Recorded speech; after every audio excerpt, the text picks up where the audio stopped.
Voici le missile Poséidon. C'est une torpille stratégique nucléaire intercontinentale développée par la Russie. Et je vais t'expliquer comment elle fonctionne. C'est une arme unique en son genre, conçue non pas pour des frappes précises, mais pour infliger des dommages cataclysmiques. Ses dimensions sont impressionnantes. 20 mètres de long, 2 mètres de diamètre et un poids estimé entre 80 et 100 tonnes. Elle est propulsée par un réacteur nucléaire miniature à cycle fermé, lui offrant une autonomie quasi illimitée en distance et en durée.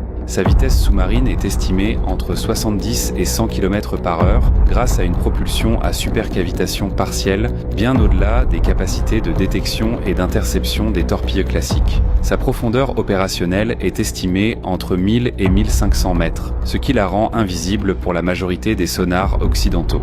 Mais le cœur de Poséidon, c'est sa charge utile. On parle d'une ogive thermonucléaire de 2 à 100 mégatonnes. À titre de comparaison, la Tsar Bomba, la plus puissante jamais testée, faisait 50 mégatonnes.